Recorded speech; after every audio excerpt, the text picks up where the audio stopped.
Hello friends, welcome to संसार classes. Friends, घटना चक्र पूर्वावलोकन में हम भारत का भूगोल पढ़ रहे हैं।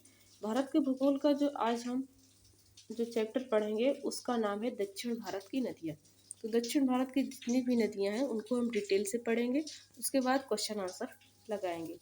तो फ्रेंड्स, यदि आप हमारे चैनल पर नए हैं तो प्लीज़ चैनल को सब्सक्राइब कर लीजिए। फ्रेंड्स, हमारा चैनल अभी बहुत छोटा है, इसको आगे ले चलने में, ग्रो करने में हमारी मदद करें। तो फ्रेंड्स, आपसे रिक्वेस्ट है और मुझे पूरी उम्मीद है कि आप हमारी मदद करेंगे। तो फ्रेंड्स, जितने भी सब्जेक्ट हैं सभी सब्जेक्ट को हम घटना चक्र के पढ़ेंगे और घटना चक्र के क्वेश्चन सॉल्व करेंगे। तो चलिए फ्रेंड्स, स्टार्ट करते हैं। इस टाइम अभी तो भारत का भूगोल चल रहा है और पर्यावरण। तो फ्रेंड्स, चलिए अब पढ़ते हैं दक्षिण भारत की नदियाँ। दक्षिण प्रायद्वीपीय भारत में मुख्य जल विभाजक का निर्माण पश्चिमी घाट द्वारा होता है। तो ये पॉइंट तो पहले याद रखना है कि मुख्य जल का विभाजक कहाँ से है? पश्चिमी घाट से है, जो पश्चिमी तट के निकट उत्तर से दक्षिण की ओर स्थित है। प्रायद्वीपीय भाग की अधिकतर नदियाँ कौन कौन सी हैं? महानदी, गोदावरी, कृष्णा, कावेरी पूर्व की ओर बहती हैं। ये प्रायद्वीपीय भाग की नदियाँ हैं, लेकिन ये पूर्व की ओर बहती हैं, पूर्व की ओर बहती तथा बंगाल की खाड़ी में गिर जाती हैं। ये नदियाँ अपने मुहाने पर डेल्टा का निर्माण करती हैं। इनका जो मुख है, जहाँ से ये बंगाल की खाड़ी में एंट्री करती हैं, इन बंगाल की खाड़ी में से टच होती हैं, वो उनका मुख है, वहाँ पर ये डेल्टा बनाती हैं। प्रायद्वीपीय भारत में नर्मदा, ताप्ती, माही मुख्य नदियाँ हैं जो पश्चिम की ओर बहती हैं।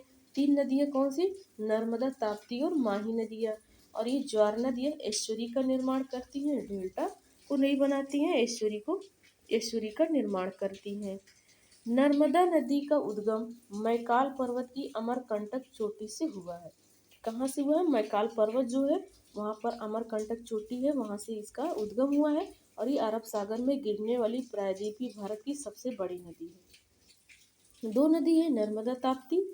नर्मदा ताप्ती और हमने क्या पढ़ा था? माही नदी। लेकिन जो नर्मदा नदी है ये अरब सागर में गिरने वाली सबसे बड़ी नदी है। इसके उत्तर में विंध्याचल और दक्षिण में सतपुड़ा पर्वत है, और ये बीच से ये बहती है। इसके उत्तर में विंध्याचल और दक्षिण में सतपुड़ा। इन दोनों पर्वतों के बीच एक भ्रंश घाटी है। क्या है? भ्रंश घाटी है, जिसको रिफ्ट वैली कहा जाता है, जिससे होकर नर्मदा नदी बहती है।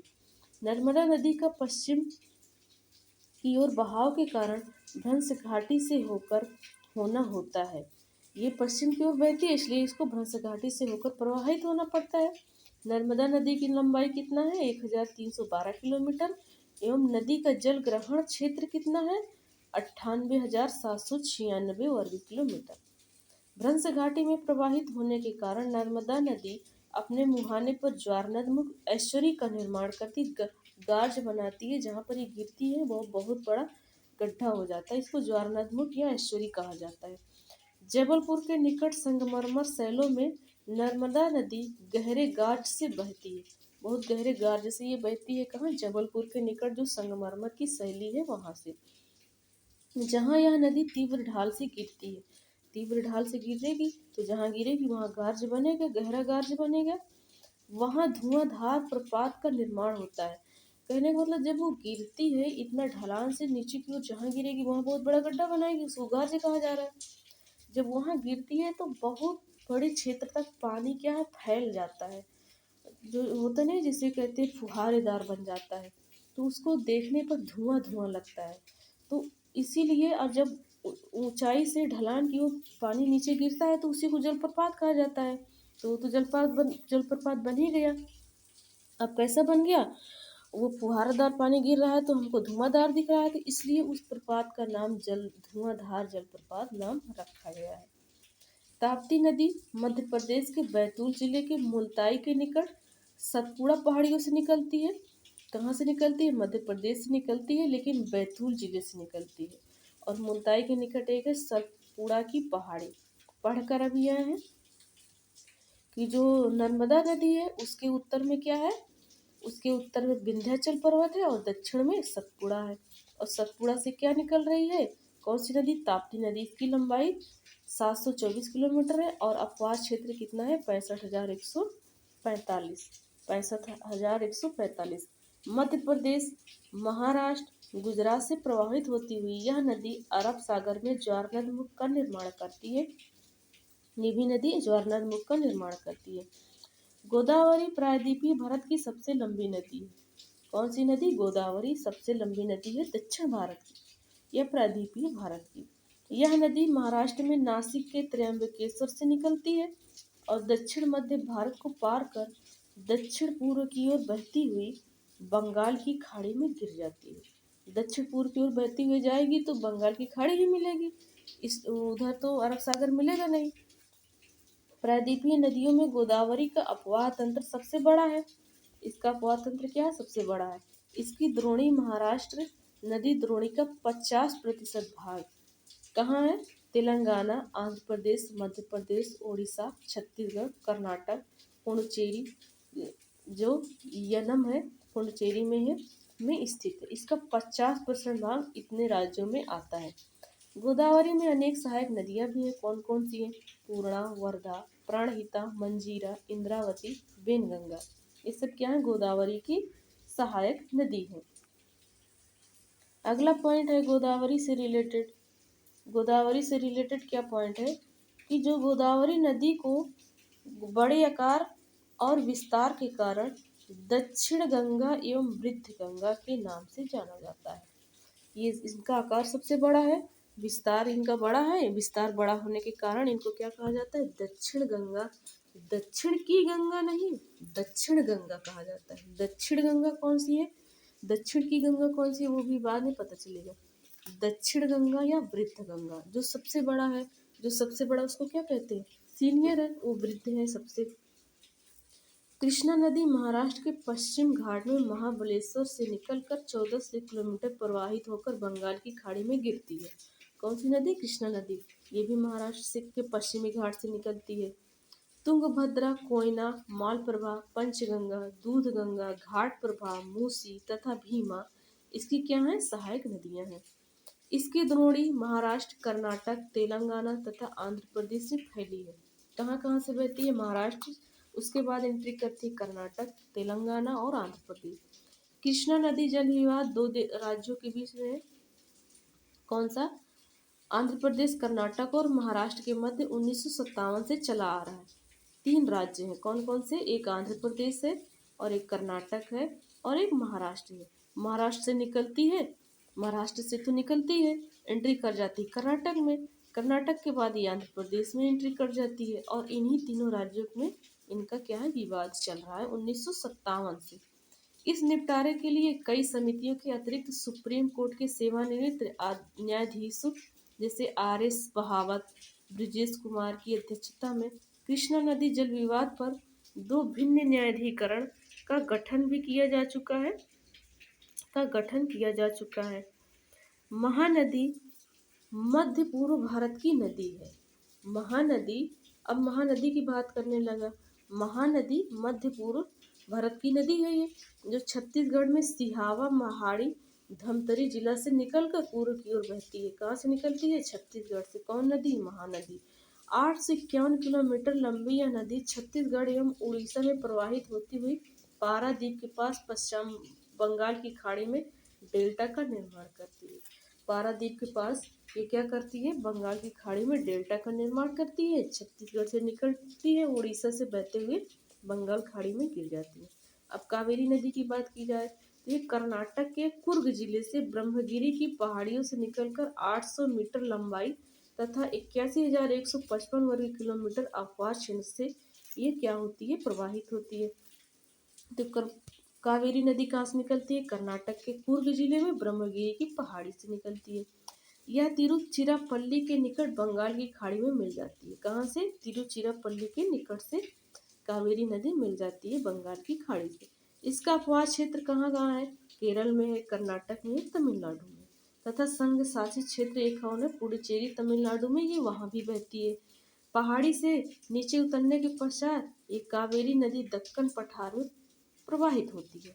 पहाड़ी से जैसे ही निकलती है वैसे ये जो कावेरी नदी दक्कन पठार में ये क्या कहती है? बहने लगती है। जहाँ यह श्रीरंगपट्टनम, शिव समुद्रम एवं श्रीरंगम द्वीपों का निर्माण करती है। कौन कौन सा द्वीप? एक शिव समुद्र और एक श्रीरंगम। शिव समुद्र और श्रीरंगम। तो देखिए फ्रेंड्स, दोनों नाम आ रहा है, शिव जी का भी नाम आ रहा है, यहाँ श्री शंकर या श्री राम का भी नाम याद आ रहा है, तो ऐसे ही आप याद रखिएगा। अगला क्या है, प्रपात द्वारा उत्पादित विद्युत कौन कौन सा है। इस प्रपात द्वारा जो विद्युत बनाया जाता है, उत्पादित विद्युत कहाँ कहाँ है, मैसूर, बेंगलुरु, कोलार स्वर्ण क्षेत्र को प्रदान की जाती है। कोलार स्वर्ण में क्या है, सोने की खान है। ऐश्वर्य जल की ऐसी अंध्र सगल तटीय स्थलाकृति है जहाँ नदियों द्वारा बहाकर लाए गए मलबे बहाकर समुद्र में चले जाते हैं। इसको क्या कहा जाता है, ऐश्वर्य। इस प्रकार के समुद्र तथा नदियों के मिलान बिंदु को ऐश्वर्य या ज्वारनामुख कहा जाता है। विश्व की सबसे बड़ी ऐश्वर्य सेंट लॉरेंस नदी की है। सबसे बड़ी ऐश्वर्य किसकी है, सेंट लॉरेंस की। मतलब वो अपने साथ क्या करती है, मलबे ज्यादा बहा कर ले जाती। कहा गया है जहाँ नदियों द्वारा बहा कर लाए गए मलबे मलबे बहकर समुद्र में चले जाते हैं। इस प्रकार के समुद्र तथा नदियों का जो मिलन बिंदु होता है, जहाँ मिलते हैं एक दूसरे एक दोनों, वहाँ ऐश्वर्य ज्वारनामुख बनता है, उसको कहते हैं। तो विश्व का जो सबसे बड़ी नदी, बड़ी ऐश्वर्य है, वो सेंट लॉरेंस नदी है, जो क्या है, जो ऐश्वर्य बनाती है। मतलब वो अपने साथ ज्यादा मलबे बहा कर ले जाती है।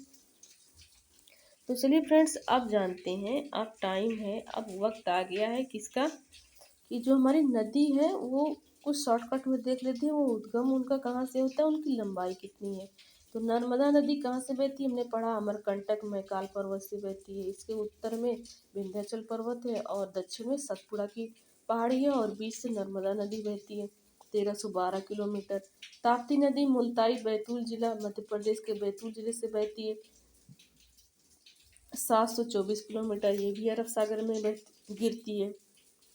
गोदावरी नासिक के त्र्यंबकेश्वर से निकलती है 1465 किलोमीटर बहती है, बंगाल की खाड़ी में गिरती है। कृष्णा महाबलेश्वर महाराष्ट्र से निकलती है, बंगाल की खाड़ी में गिर जाती है 1400 किलोमीटर। कावेरी नदी कहाँ से निकलती है, कर्नाटक से निकलती है, कुर्ग जिले से ब्रह्मगिरी की पहाड़ी से 800 किलोमीटर, बंगाल की खाड़ी में गिरती है। महानदी छत्तीसगढ़ से निकलती है, कहाँ से, सिहावा की पहाड़ी से 851 किलोमीटर, कहाँ गिरती है, बंगाल की खाड़ी में। अब नदी और उसकी सहायक नदियां देख लेते हैं। जैसे गोदावरी की हमने पढ़ा था, पूर्णा, वर्धा, प्राणहिता, मंजीरा, बेनगंगा, इंद्रावती। कृष्णा नदी की सहायक नदियां तुंगभद्रा, कोयना, घाटप्रभा, मूसी, भीमा, मालप्रभा, पंचगंगा, दूधगंगा, ये सब क्या है, कृष्णा की। अब इसकी शॉर्टकट ट्रिक बनाया जाए तो कृष्णा जी क्या है, कृष्णा जी गंगा नदी में नहाते थे, दूध खूब पीते थे ना, और इनको क्या क्या कहते थे, इनको तुंगभद्रा भी तंग करते थे, ये सबको ऐसे याद कर लेंगे, ऐसे याद कर सकते। इनके साथ एक भीम थे, ये भी याद रखिए। जो कावेरी नदी है, इसकी सहायक नदी अमरावती, भवानी, हेमावती, काबिनी। महानदी की शिवगंगा, हसदेव, ईब और तेल, ये सब क्या है, इनकी सहायक नदियां हैं। इनकी क्या है, सहायक नदियां। तो चलिए फ्रेंड्स, अब क्वेश्चन को सॉल्व करते हैं। क्वेश्चन सॉल्व करते हैं। पहला क्वेश्चन है कि पश्चिमी घाट की नदियां डेल्टा का निर्माण नहीं करती हैं। पश्चिमी घाट की नदियां डेल्टा का निर्माण नहीं करती हैं। तो फ्रेंड्स, ये तो पहले ही गलत हो गया। पश्चिमी घाट की नदियां डेल्टा का निर्माण नहीं करती हैं, क्या लिखा है, नहीं करती हैं। चलिए देखते हैं अगला। वे छोटे मार्ग से तीव्र गति से कड़ी कठोर चट्टानों के ऊपर से बहती, ये बात सही है। छोटे छोटे मार्ग आते हैं, दक्षिण भारत में क्या है, पठार ज्यादा है, वो क्या करती हैं, कड़ी या कठोर चट्टाने हैं, वहां से ये ऊपर से बहती हुई आती हैं। तो पश्चिमी घाट की नदियां डेल्टा का निर्माण नहीं करती हैं फ्रेंड, जैसे कि नर्मदा, ताप्ती ना और माही, ये सब डेल्टा नहीं बनाती हैं। तो इसके लिए पहला ऑप्शन सही हो जाएगा, दूसरा ऑप्शन भी सही हो जाएगा। तो इसका ऑप्शन क्या हो जाएगा, A option, A is the right answer. अगला क्वेश्चन है, दूसरा क्वेश्चन क्या कह रहा है, प्रायद्वीपीय भारत की सभी प्रमुख नदियां बंगाल की खाड़ी में गिरती हैं। तो क्या ये फ्रेंड सही है कि प्रायद्वीपीय भारत की सभी प्रमुख नदियां दिया गया है। तो ये बंगाल की खाड़ी में गिरती है, परंतु नर्मदा ताप्ती नदियाँ अरब सागर में गिरती हैं। हाँ, ये बात सही है, अभी पढ़ कर आ रहे हैं। नर्मदा और ताप्ती नदियाँ ब्रिभ्रंश घाटी से होकर बहती है, ये भी बात सही है। तो पहला ऑप्शन सही हो जाएगा, ए आर दोनों सही है तथा ए आर की व्याख्या करता है।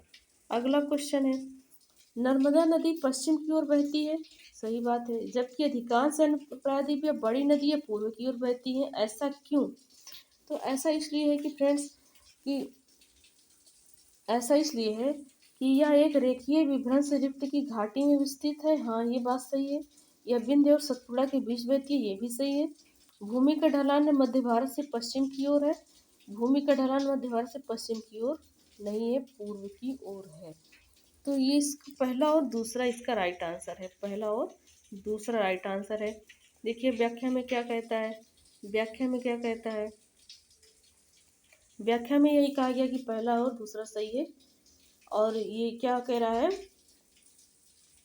भूमि का ढलान पूर्व की ओर है, तो ये सही कहा है। नर्मदा घाटी किन पर्वत श्रृंखलाओं के बीच बहती है? सतपुड़ा और विंध्याचल। इन पश्चिमी वाहिनी नदियों में से कौन दो पर्वत श्रेणियों के बीच बहती है? नर्मदा और ताप्ती। तो नर्मदा है ऑप्शन में, नर्मदा टिक कर दो। अगला क्वेश्चन क्या कहता है, अगला क्वेश्चन कहता है कि नर्मदा अपने मुहाने पर डेल्टा का निर्माण करती है क्या? नहीं, ये सूरी बनाती है, अरब सागर में गिरती है। वह एक भंस घाटी में बहती है क्या? सही बात है, ए गलत है, आर सही है, ए गलत है, आर सही है, डी वाला। तो इसको तो आसानी से सॉल्व कर लेंगे फ्रेंड्स, हम पढ़कर आ रहे हैं। कौन सी नदी रिफ्ट घाटी या भ्रंश द्रोणी से होकर बहती है? नर्मदा और ताप्ती। तो नर्मदा है ऑप्शन में, टिक कर दो। अगला क्या है, अगला क्वेश्चन है, नर्मदा घाटी उदाहरण है भ्रंश घाटी का, भ्रंश घाटी से निकलती है, बहती है। कौन सी एक नदी डेल्टा का निर्माण नहीं करती है? तो महानदी गोदावरी कावेरी करती है, नर्मदा माही और ताप्ती क्या करती हैं? एस्चुरी बनाती हैं। अगला है, अगला क्वेश्चन है, कौन सी नदी डेल्टा नहीं बनाती है? फिर से वही क्वेश्चन। तो फ्रेंड्स इसमें नर्मदा नदी डेल्टा नहीं बनाती है। और ये क्या कह रहा है, सी व डी दोनों सही है। हाँ, नर्मदा और ताप्ती माही ये तीन नदियाँ डेल्टा नहीं बनाती हैं। अधोलिखित में से कौन सी नदी विभ्रंश घाटी में प्रवाहित होती है? तो विभ्रंश घाटी से कौन जाती है? नर्मदा और ताप्ती। तो ताप्ती है ऑप्शन में, आंख बंद करके टिक कर दीजिए। अगला क्वेश्चन है, कौन सी नदी, कौन सी घाटी, कौन सी भ्रंश घाटी से होकर बहती है? नर्मदा और ताप्ती। तो ताप्ती है, टिक कर दो। कौन सी नदी भ्रंश घाटी से होकर प्रभावित होती है? नर्मदा और ताप्ती। देखिए फ्रेंड्स कितना क्वेश्चन उसी को घुमा घुमा दिया है। तो देखिए ताप्ती ऑप्शन में है, ताप्ती को टिक कर दीजिए, ताप्ती को टिक कर दीजिए। अगला है, निम्नलिखित में से कौन सा जनपद नर्मदा बेसिन का भाग है? तो देखिए फ्रेंड्स ये जिला पूछ लिया, कौन सा नर्मदा बेसिन का भाग है? तो नर्मदा बेसिन का भाग राजनांदगांव है। छत्तीसगढ़ के उपयुक्त जनपदों में से राजनांदगांव जनपद का 6% हिस्सा नर्मदा बेसिन में आता है। सोन और नर्मदा तथा माही नदी निकलती हैं। तो ये फ्रेंड्स कहाँ से निकलती हैं? अमरकंटक की पहाड़ी से। अमरकंटक की पहाड़ी से महानदी नर्मदा और सोन निकलती है। सोन गंगा जी से मिल जाती है, नर्मदा अरब सागर में गिर जाती है और महानदी बंगाल की खाड़ी में। पर निकलती है कहाँ है? तीनों एक ही जगह से और तीनों अलग अलग जगह मिलती हैं। कौन सी सोन नदी का वास्तविक स्रोत है? तो ये सड़भोर जिले के अमरकंटक से निकलती है, सोन नदी अमरकंटक से निकलती है, ताप नर्मदा नदी और महानदी। अगला क्वेश्चन है, अमरकंटक से कौन सी नदी का उद्गम होता है? नर्मदा, ताप्ती और महानदी। अमरकंटक से कौन सी नदी? तो ये नर्मदा नदी यहाँ पर आंसर हो जाएगा, नर्मदा नदी यहाँ पर आंसर हो जाएगा। नर्मदा नदी का उद्गम कहाँ से होता है? अमरकंटक से। कहाँ से? अमरकंटक से। नेक्स्ट क्वेश्चन है, नेक्स्ट क्वेश्चन है, पश्चिम की ओर वेस्टवार्ड प्रवाहित होने वाली नदियाँ। पश्चिम की ओर कौन कौन सी बहती हैं? तो ये पश्चिम की ओर बहती है नर्मदा और ताप्ती, नर्मदा और ताप्ती, पहला और दूसरा। अगला क्वेश्चन कह रहा है कि कौन सी नदी पश्चिम की ओर बहती है? फिर से वही क्वेश्चन, नर्मदा और ताप्ती। तो नर्मदा है ऑप्शन में, टिक कर दीजिए। कौन नदियों में से कौन सी पश्चिमी घाट से नहीं निकलती हैं? पश्चिमी घाट से नर्मदा और ताप्ती नहीं निकलती हैं, ये मध्य प्रदेश के अमरकंटक से निकलती हैं, अमरकंटक से निकलती हैं। जबकि गोदावरी, कावेरी एवं कवाब पश्चिमी घाट से निकलती हैं, ये तो हम पढ़कर आ रहे हैं। कौन सी अरब सागर में गिरने वाली नदी है? नर्मदा और ताप्ती। तो ताप्ती है ऑप्शन में, टिक कर दीजिए, नर्मदा और ताप्ती। अगला क्वेश्चन क्या कह रहा है? अगला क्वेश्चन, कौन सी नदी 3 बार 2 धाराओं में विभक्त हो जाती है और कुछ मील आगे जाकर पुनः मिल जाती है और इस प्रकार श्रीरंगपट्टनम समुद्रम, शिव समुद्रम और श्रीरंग के द्वीपों का निर्माण करती है? तो हमने पढ़ा है कि कौन सी नदी है? कावेरी नदी। हमने पढ़ा कि शिव जी का नाम आ रहा है एक द्वीप में और एक श्री राम का आ रहा है। तो कौन सी कावेरी नदी है? ये क्या बनाती है? ये 2 द्वीप बनाती हैं, शिव समुद्रम और श्रीरंगम। ये 3 बार 2 धाराओं में विभक्त होती है और आगे चलकर फिर मिल जाती हैं। तो ये इसका राइट आंसर है।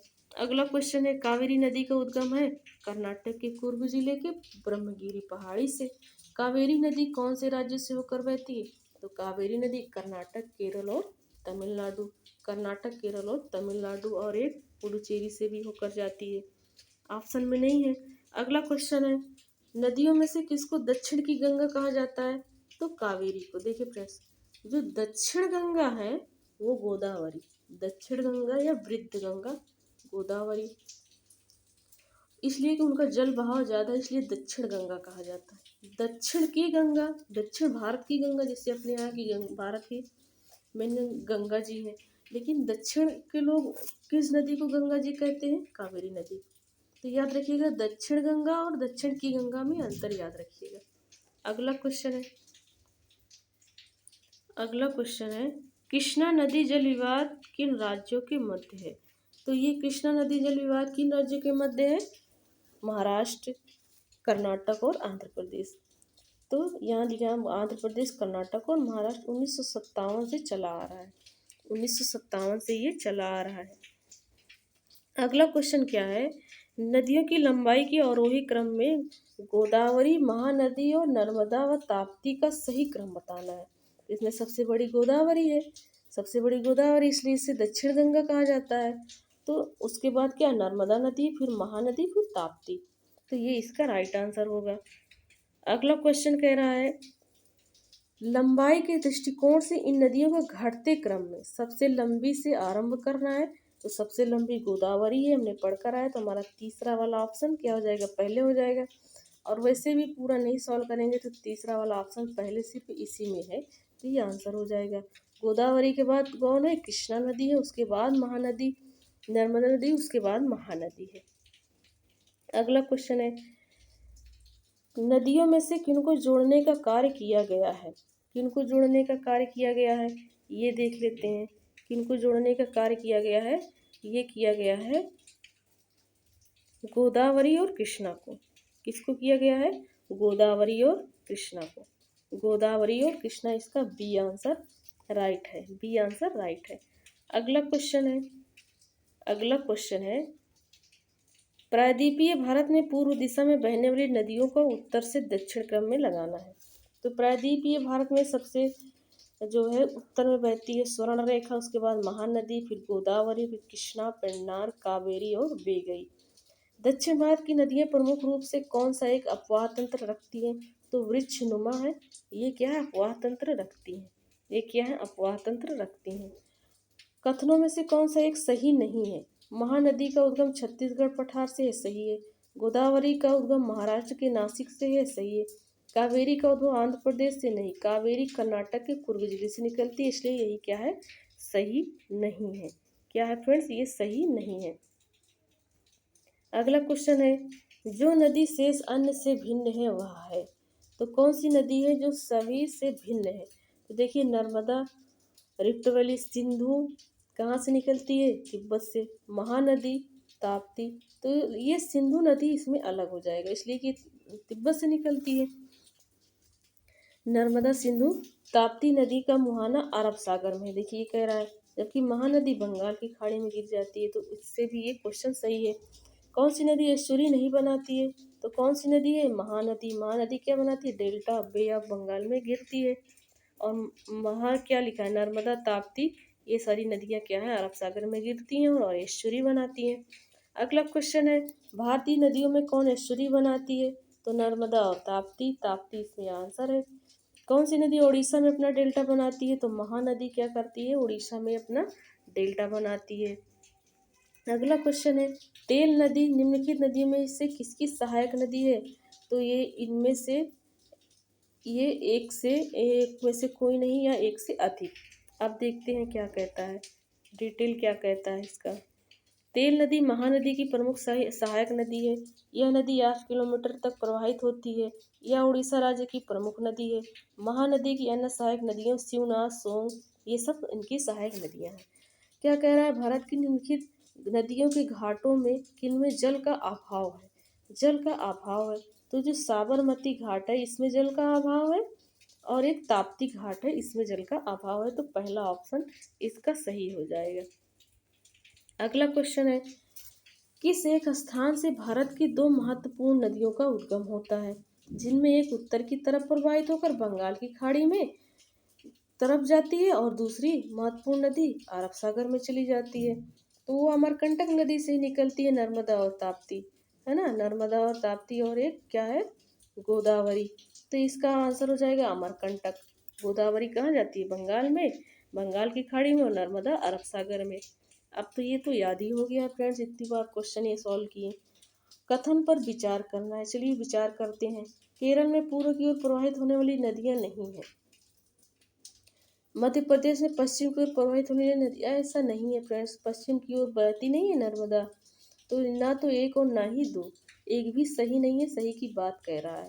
केरल में पूर्व की ओर बहने वाली नदियां हैं, क्यों नहीं बहती हैं? जैसे कावेरी हो गई, ये सारी नदियां पूर्व की ओर ही तो जाती हैं। अगला क्वेश्चन